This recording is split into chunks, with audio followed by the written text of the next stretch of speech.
So I went into the PNSI to report the collusion between Allied Irish banks, Expedia and whoever else it was, to rip me off when I was trying to go over for Brexit. I don't use the police, I never do, but I went there to see if there were any cop, and it comes to think that there was someone working for a corporation on the desk. It's like, and I was robbed by a corporation, so I didn't get much joy there, but they gave me this card. And he says, you have to come into the Wellington House and report it to the Ombudsman. I said, but what about the fact that the Allied Irish banks are trying to cover up the fact that they would double charge me and rip me off by not putting it on my bank statement? He says, well, why would they do that? I says, because I'm the man that started up the protests on the hill of Tara and built a roundhouse, warning of Irish financial crisis, destruction of roundhouse. And also, a short while ago when I was preaching the King James Bible in Dublin outside Trinity College, I was pursued. Prior to that, I was pursued around Dublin from Ballyferma, outside the library, to Trinity College by a girl who worked for the banks, with another couple of people who worked for the banks, asking me did I want €100. All I had to do was sign the bank account, and I says to that girl, I says, I'll tell you what, give me a Christian kiss of peace and I'll sign it. And she goes, no, I don't kiss the peace, I don't believe the Bible. I says, all right, well then piss off. Basically that's what I said, well piss off, I don't want you. I want your €100 on your bank account. And she followed me into town, and then they called the police for me. And then I walked up to the bank, knowing full well that I was being stalked by on Garda Síochána. And I was stood outside the biggest bank in Dublin, and I was sprayed in the face with CS gas. I had a man jump on me back who worked for the banks, and them two girls, and it was all on camera. But they wouldn't, the biggest bank in Dublin in Grafton Street, they had no video evidence, or they couldn't open up the video evidence. So that was convenient for me to be charged with drinking in public. I don't drink, I very rarely drink, and it's only in the evening. I never drink in the day really, and I haven't drank. I've drank 2 or 3 times in a year. So that was a lie, and no one's surprised. That's the way the Dan tribe operates. So I was the man who was the thorn in the side of the Celtic Tiger from the start. I built the roundhouse at warning of Irish financial crisis. I put it out there on Talk Radio Henry on the Hill, and it won the silver awards for best. It won the silver award for best radio show documentary that year. But you will not, for the life of you, be able to find Changing Faces at the Henry on the Hill of Tara in 2008. So I made a documentary in 2008 about what was going on, warning people about the Irish financial crisis and what the European empire of the heathen was trying to do, taking over the islands of the land of milk and honey, where my illustrious ancestor Attila, the Huns, the Vandals and the Visigoths came from. So these are the lands of milk and honey. So the banks were pursuing me. So I have it here, hold on, I'll show you what they done. I'll show you exactly what they done. I have it here, but I can't get no. So basically, I'm not really asking the police to help me. I work with the Commonwealth, for the Commonwealth, and for the military, the militians, the Mishmael and the militia, the militians, yeah, of the Milesian military, to restore the glory of the Lord's inheritance, and to free the Gaelic, the angel people, the Angle people from the grip of the heathen and the banks, and to stop the charging of interest on money, which is a big thing in the eyes of the Lord. That's what he hates. He makes things very bad for you if you keep that shit up. The charging of usury. So here we have a bank statement I went in and printed off myself. If you look down here, you can see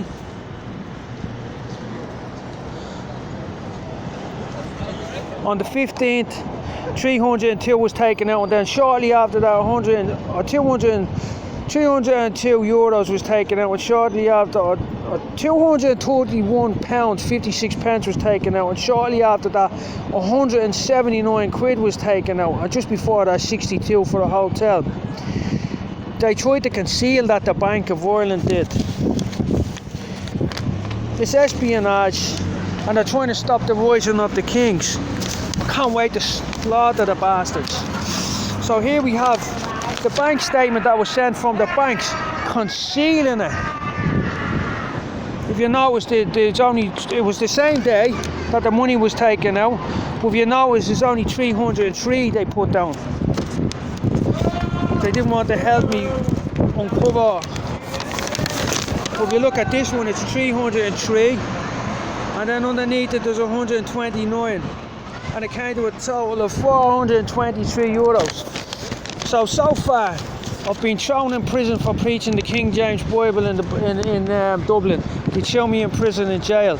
They tried to knock me off, but I wouldn't speak to them. I kept handing them a piece of paper saying, today I am observing the Christian faith's vow of silence. It is my God-given right, my constitutional right, and my human right. Please respect the faith.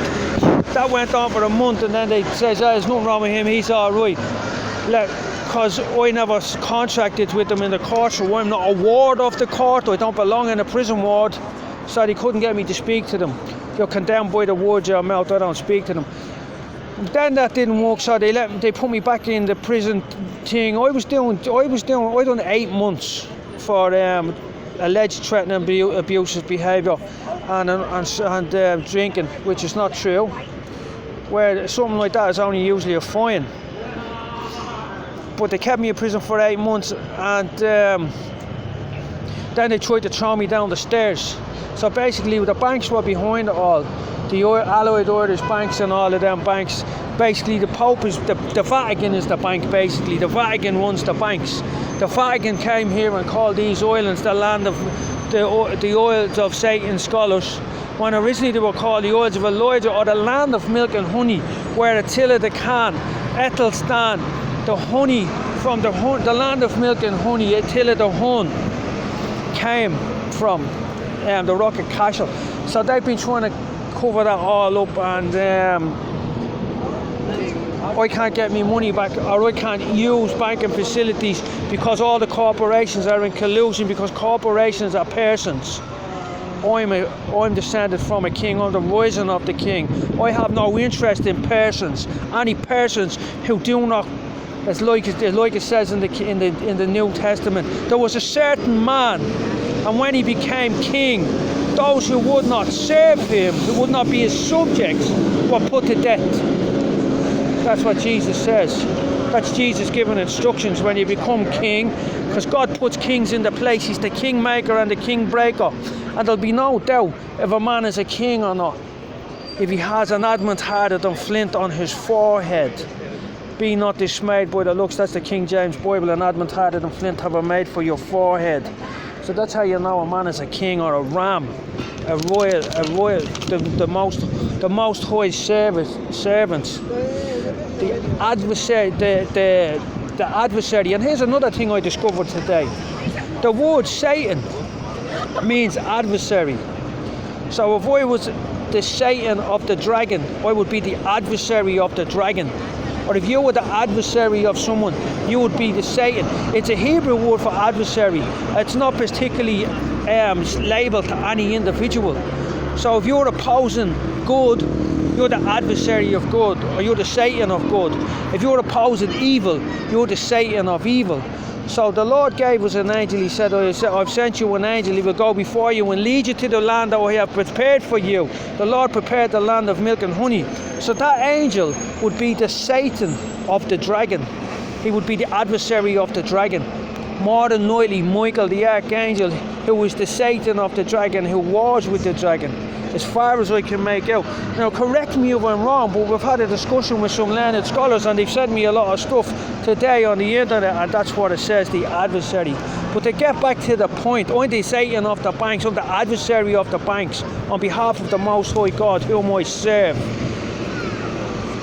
Happy to do so and blessed for it. Now, basically the banks are taken over because the banks are greed and they're illegitimate. And they work for the democracy. They vote in a Pope is democracy. Democracy is the enemy of the Most High, because the Most High has a bloodline of kings. And the rising of the kings, the rising of the Gentiles, we're experiencing it right now. So not by my own hand, but by the hand of the Lord. He was touched, anointed me on the forehead, whom he chooses. I will anoint whom I choose on the forehead, he says.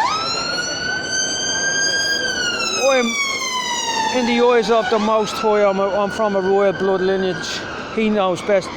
And they put their hands on me. The banks ordered them to put their hands on me. They must receive the death penalty according to law.